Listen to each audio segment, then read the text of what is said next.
Thank you for tuning in to the Brach Eichler Talks podcast, where we explore and discuss today's trending legal topics.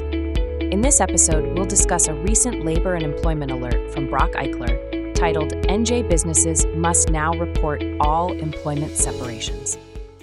All New Jersey employers, regardless of staff size, must now promptly report online certain information to the New Jersey Department of Labor and Workforce Development whenever an employee is separated from employment.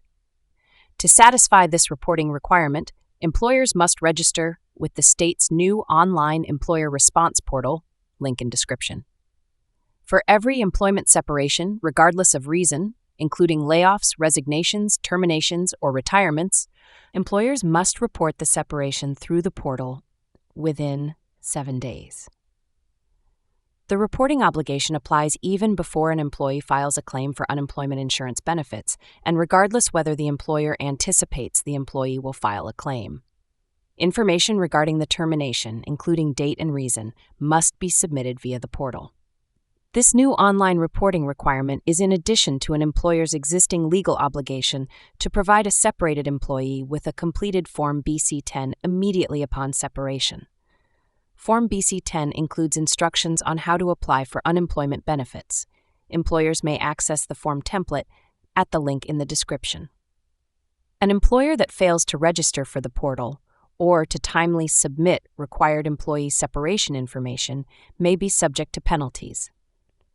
The NJ Division of Unemployment Insurance may impose fines of $500 for each willful failure to provide the required reports and information, or 25% of the amount of unemployment benefits that an employee would have received, but for the employer's failure to comply with these requirements. The online reporting obligations went into effect on December 8, 2025.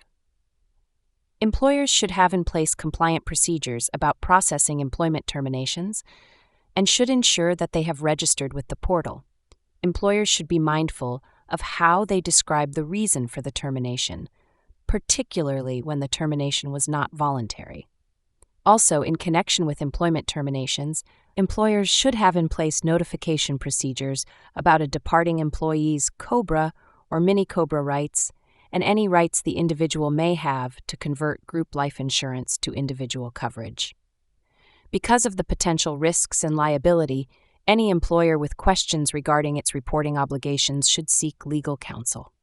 For more information about how your organization can properly manage FMLA compliance, please contact J. Sabin, Esquire, Member, Labor and Employment Practice at 917-596-8987 or jsabin@bracheichler.com or Sarah A. Gober, Esquire, Counsel, Labor and Employment Practice at 973-364-8375 or sgober@bracheichler.com.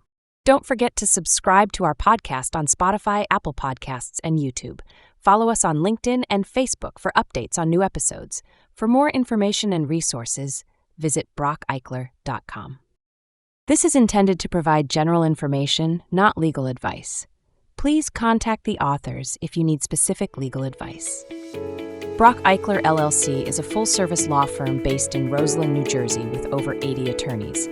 The firm is focused on the following practice areas: healthcare law, real estate, litigation, trusts and estates, business transactions and financial services, personal injury, criminal defense and government investigations, labor and employment, environmental and land use, family law services, patent, intellectual property, and information technology, real estate tax appeals, tax and cannabis law.